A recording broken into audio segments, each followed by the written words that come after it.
প্রায় ১১ বছরের প্রতীক্ষার অবসান। পৃথিবীর সর্বোচ্চ পর্বতশৃঙ্গ এভারেস্টে উড়ল লাল সবুজের পতাকা। আর এই অসাধ্য সাধন করলেন চট্টগ্রামের বাবর আলী। নেপালের স্থানীয় সময় সকাল 8:30টার দিকে সর্বোচ্চ চূড়ায় ওঠেন বাবর।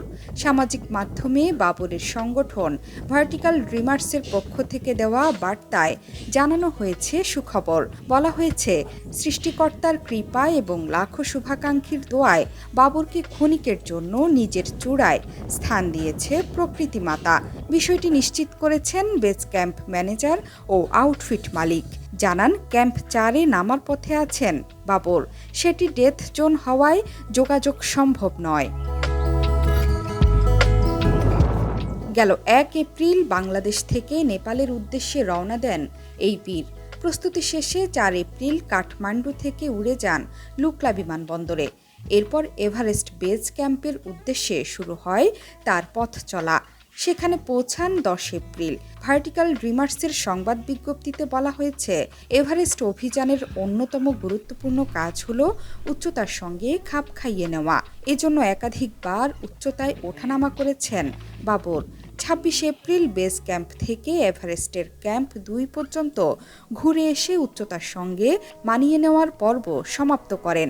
এরপর অনুকূল আবহাওয়ার জন্য দীর্ঘ অপেক্ষা করতে হয় বাবরকে।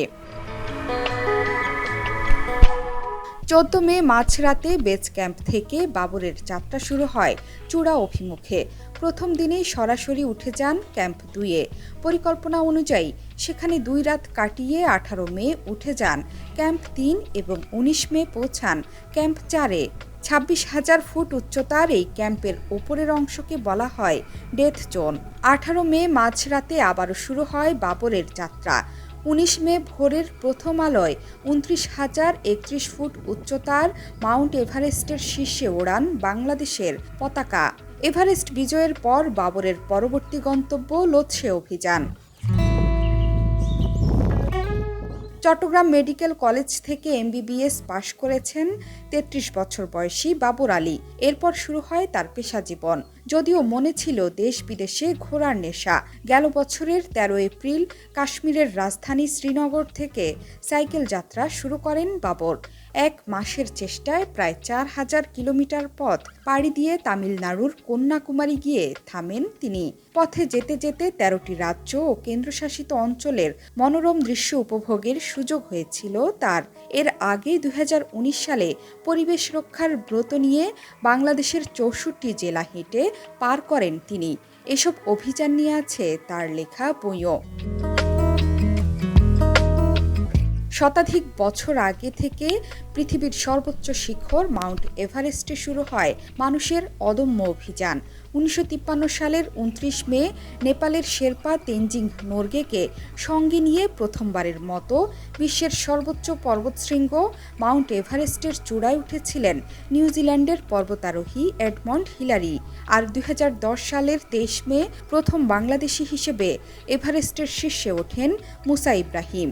এরপর 2011-12 সালে 2 বার এভারেস্ট জয় করেন এম.এ. মুহিত। শুধু তাই নয়, বাংলাদেশে আছেন এভারেস্ট বিজয়ী নারীও।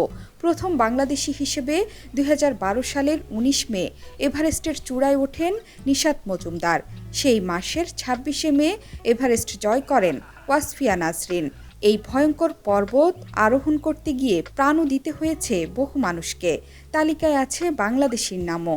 2013 সালের 20 মে পঞ্চম বাংলাদেশি হিসেবে এভারেস্ট জয় করেন সজল খালেদ। কিন্তু চূড়া থেকে নেমে আসার সময় মারা যান সজল।